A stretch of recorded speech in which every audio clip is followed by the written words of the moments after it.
welcome to the Tick and Mosquito Safety presentation. My name is Holly Stoneberg, and I'm the Education Program Coordinator for Portage Park District. There we go. So the mission of Portage Park District is to conserve Portage County's natural heritage and provide opportunities for its appreciation and enjoyment. So you can see in the bottom right corner there, there's a QR code. If you don't already receive our newsletter, then I highly suggest you take a second to scan that with your phone. It'll take you directly to the page where you can sign up for the newsletter, which is great because that's where you get all of the hot off the presses information. Okay, so it has all the information about park happenings, any special events that are going on, and I highly suggest it because, especially if there are any education programs that require registration and that have limited registration, I should say, then you'll be the first to know and be able to sign up so that you don't miss out on any of the limited programs that we have. Okay. So while you guys are doing that, I'll tell you a little bit more about the park district. So we manage over 2,700 acres with 6 open parks and 3 multi-purpose trails. Our funding comes from a 10-year half-mil levy passed in 2014, so just about 10 years ago, but also through multiple grants as well as the support of the Portage Park Foundation. I think the important part in our mission, the most important part, at least to me, is that we conserve, right? So we're taking care of the natural resources that Portage County has to offer, but in doing that, that provides a lot of opportunities for wildlife, and we know wildlife carry ticks. So it kind of goes hand in hand, our mission to preserve the natural areas, but also the prevalence of ticks and mosquitoes that we see. So we'll talk about how we can protect ourselves tonight. Hopefully I've given you a long enough time to sign up for that newsletter. Okay, so there it is, the star of the show tonight. So ticks are arachnids, and they have a life cycle that includes 3 stages after they hatch from their egg. The first stage is a nymph stage, and it doesn't matter what kind of tick it is, they're all very small, dark brown and oval shaped, right? So it's kind of hard to decipher what kind of tick you have when you're looking at the nymph. As they grow and develop, they'll become a larva that has 6 legs. After that, they'll molt and become a nymph, which has 8 legs. And then finally, their adult form also has 8 legs. But this is where we start to see the more distinct markings. Okay. When we talk about ticks, they have to consume blood at every stage to survive. That's why they're called parasites, right? Because they are taking blood and nutrients from the host, whether it be a human or your dog or a deer in the field, right? And they have no benefit. They offer nothing back. And in most cases, they either give tick-borne illnesses or other bacteria or pests that really are not great for the person who has the tick on them, right? All of the ticks in Ohio that we're going to talk about are called hard ticks because of their scutum. So if you look on the back part, right, here is their mouth part. Hopefully you can see my mouse. Okay, so on the farthest right side is their mouth parts, and behind that is their scutum. Okay, when we're talking about a male, their scutum covers the entire back part of their body, but if it's a female, like this one in the picture, the scutum only covers a small part of it. And you'll see that's because females, when they eat, they become engorged. Okay, so as they continue on their blood meal, their body will swell and swell and swell until they look like this, right? So having that scutum only cover part of their body allows them to become engorged like this. There are 3 types of ticks that are medically important in the state of Ohio, so these are the ones we'll talk about today. On the left, you'll find the American dog tick, which is the most commonly encountered species throughout Ohio, and it's our primary transmitter of Rocky Mountain spotted fever that we'll talk about a little bit later. Okay. In the middle, we have the black-legged tick, more commonly called the deer tick. Its prevalence has been increasing since 2010, but it's important here because it's the only vector of Lyme disease in the eastern United States. And when our third one that we're mentioning tonight is the Lone Star tick. You can tell because it does have this one lone dot on its back. It's not as common in the other ones. It's more common in southern Ohio, I believe, but you can see that they all have visual differences between the 3. So like I said, the most common ones you'll come in contact with in Portage County are the American dog tick and the deer tick here. And if you look at them, you can see the difference, right? The American dog tick has kind of this mottled color scutum, whereas the black-legged tick, yes, it has black legs, but its scutum is darker, and the females have this kind of reddish abdomen to them.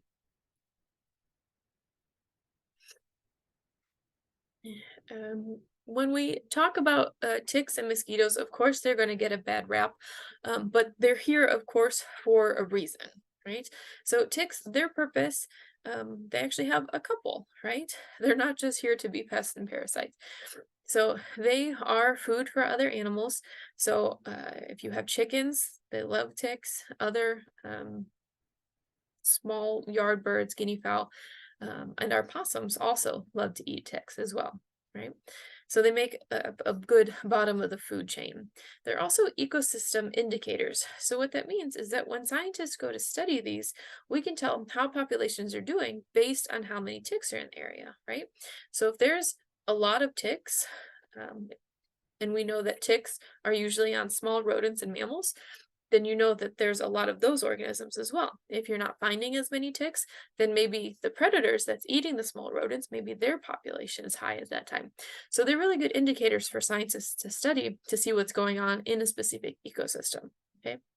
And because they are parasites, they also act as animal control for certain populations, right? So, yeah, they're bad and they can give us diseases, but they're just another source of natural selection in the animal world, right? If you get a parasite and you can't get it off, that limits your chance of survival and keeps certain populations at bay.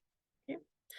Um, so ticks cannot fly and they cannot jump. So the only way that they can get onto us is what you see in this picture right here, right? So this is called questing, and I think it's their one redeeming quality. I think it's really cute because they hold on to a blade of grass with their back sets of legs, and they hold their front legs up almost in like a hug, and they wait for something to pass by, and then they're going to grab onto it as whatever it is, the deer or the dog or the deer mouse or us, as we walk by, they'll grab on, they'll crawl up until they find skin that they can access, and then they will attempt to start to feed. Okay. But I think it's kind of cute, despite all of their other shortcomings. So now that you know how you can get a tick on you, right, that's going to help you prevent the ticks as well. So of course, it's important to avoid tick-infested areas. So staying out of the high grass. That's kind of hard to say, especially to people who work for the park, because we want to go out and we want to explore different areas. But it's just best to know your limitations, right? So our operations crew does a really good job of taking care of the areas that you're going to be in. So that's why when you see our walking paths, along the walking paths, it's mowed, not only because it looks really nice, but it also cuts down on the amount of ticks that are really close to the path. Okay, so if you happen to go off on it, then you know that increases your chances of getting those ticks, right? But like I said, if you like to explore, then your chances increase. If you are going to go off and explore, where you're able to, remember to dress appropriately, right? So wear light clothing, because if you wear light clothing, that's easier to see these ticks because a majority of them are dark in coloration, and you'll be able to see them crawling on you, right? And if you're dressed in layers, then you can tuck your t-shirts into your pants, and then you could tuck your pants into your socks. So I know people that even take it to the next level, and when they tuck their pants into their socks, they even put a ring of duct tape around that to keep them out. Okay, so that'll limit the ability for the ticks to get to your skin in order to feed. Of course, you can use repellents. There's all kinds of bug sprays on the market. In order for a bug spray to be effective, then they suggest to use a DEET formulation of at least 25%, and that's going to be able to repel ticks. So a good high quality bug repellent. I usually spray it around my feet, and I try to avoid direct contact with my skin, but anywhere that I know is going to be close to the grass, because we know they can't fly or jump, right? And then My other tip for preventing ticks, of course, is to check yourself, of course, but kids and dogs frequently, right? When I take my dog for a walk, he usually stays on the path with me, but if he goes off to the side to go to the bathroom, then I usually check him right away, right? Because if he's closer to the higher grass, then the ticks have a higher chance of getting on him. So for walking, when he goes to the bathroom or when we get to a natural stopping point, like a bench or something, I'll usually make him sit and then check his ears, around his collar, and then down his flanks, right? Because you want to be able to stop the ticks before they get too far along. Okay. If you are able to catch them and grab them and throw them off real quick before they are able to bite your animal or you or your kid, then that increases your chances of staying safe.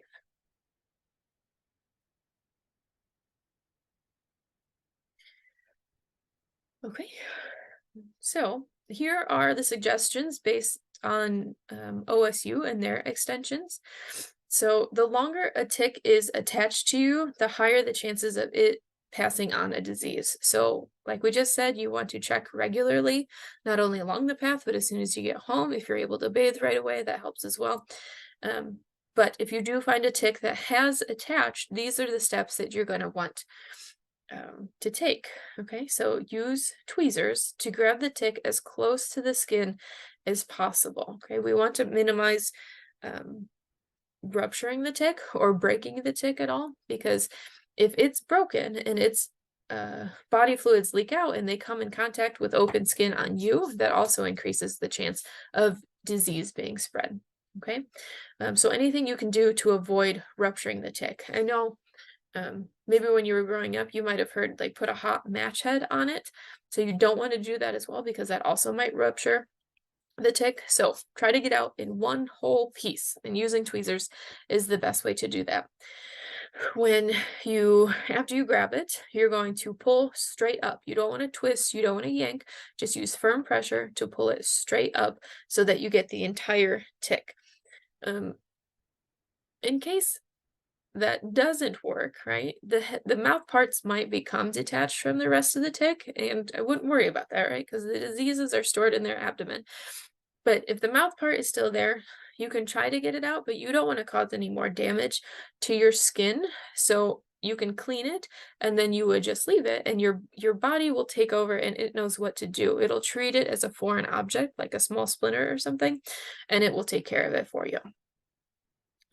After you're done, you always want to disinfect the area and also wash your hands. Okay. And um, if the tick has been on there for more than a few hours, you might want to consider saving it. So you can put it in a jar with some alcohol and that'll help preserve the specimen. But that's only if it's been on you for a while and you want to wait to see if you do develop any symptoms, right? If it's only been on you, you just went on a walk and you just found one, then it's probably safe to get rid of it. So you can wrap it in tape or you can flush it down the toilet. But remember, these guys are pretty tough, so you don't want to just throw it in the garbage because it might be able to crawl back out if it's not dead, right?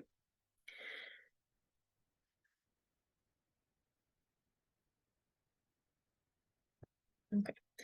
When we talk about a couple of our different types of tick, the first one that we mentioned was the American dog tick, right? We can see it has that mottled color tan scutum there. We can tell again that this is a female because its scutum doesn't cover its whole back, but it is the main spreader of Rocky Mountain spotted fever. This is a bacterial infection that comes with a variety of symptoms, right? Fever, headache, rash, nausea, vomiting, muscle and stomach pain, and lack of appetite. So if you're in the middle of summer and you're getting flu-like symptoms, then think if you've had a tick in recent history, okay?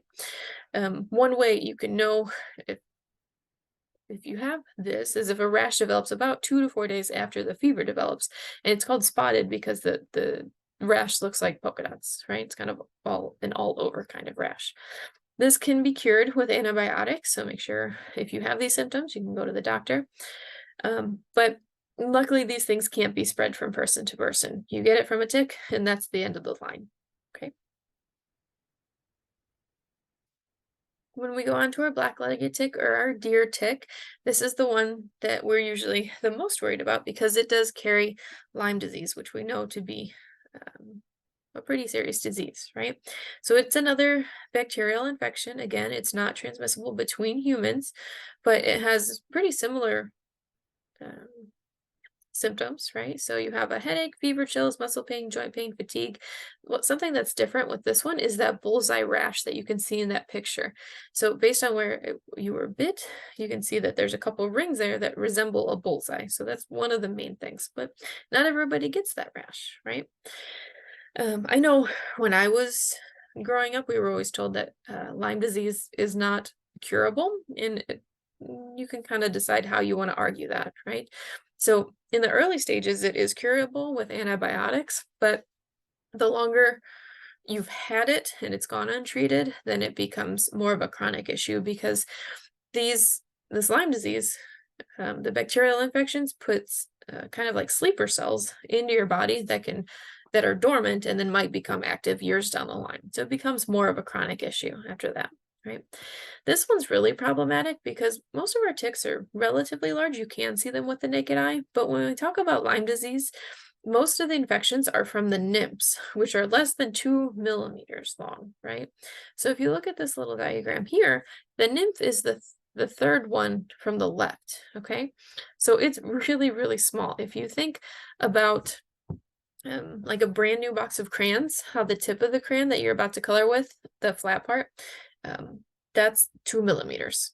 So unless you're checking very carefully, these are really easy to miss. And these are our main transports of Lyme disease. So that's why it's really problematic because you might see this guy and not this one, but this is the one that's more likely to give it to you because it'll stay on you longer. And like we said before, the longer a tick is on you, the more likely it is to pass disease.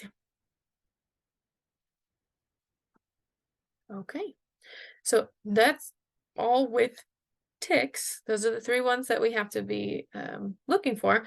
But we know another common pest of the summer is the mosquito, right? I'm sure we're all very familiar with this. So there are about 60 different species in Ohio, and we're not going to obviously talk about all of them, but we can talk about them in general. Okay, they do have a complete metamorphosis, which means they have 4 stages of life. They're laid as an egg.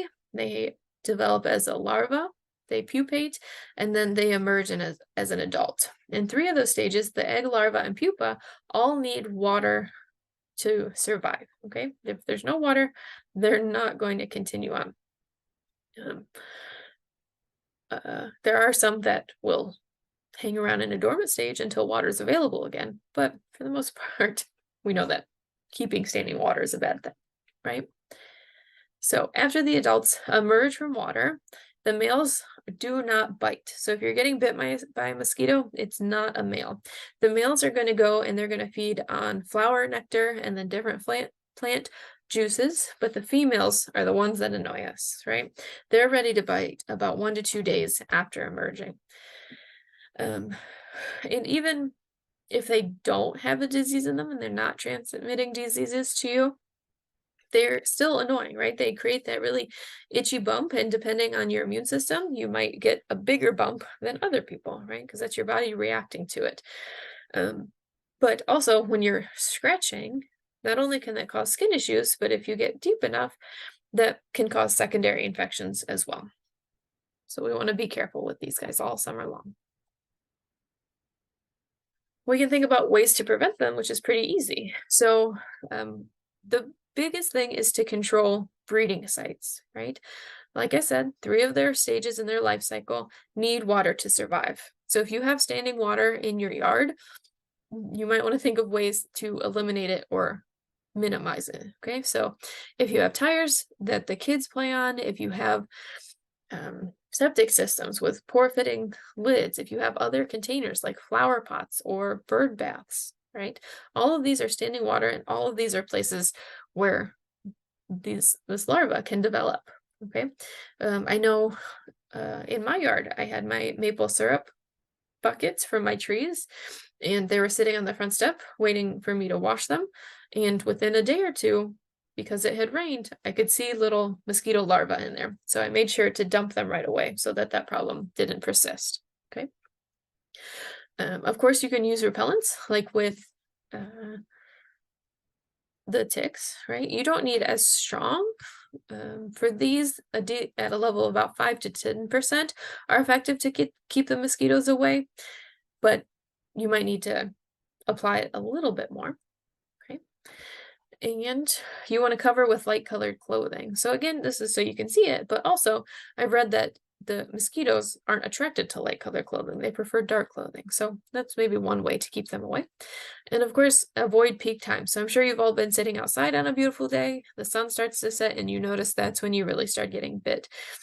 I know for me, that's at least my signal to go inside, right? So sunrise and sunset, when it's relatively cool, that's when they're really going to be coming out and looking for a meal. They don't come out in direct sunlight because they get dehydrated pretty quickly because they are so small. And that's why sometimes when you're walking in the woods, even though it is bright and sunny out in the woods, because of that canopy cover and less sunlight, it's a little bit cooler and you'll find that you might get bitten during the day as well. Okay, so if you follow these, then that decreases your chances of getting bit and increases your chances of not catching diseases. So just be careful. So when we talk about mosquito diseases, of course they're serious, but there's a couple different ones that you want to think about. At least in Ohio, here are the possible local ones. So we have St. Louis encephalitis virus. Encephalitis means brain swelling, right? So this is not something to mess around with. Lacrosse virus, I put St. Louis encephalitis twice on there. I apologize.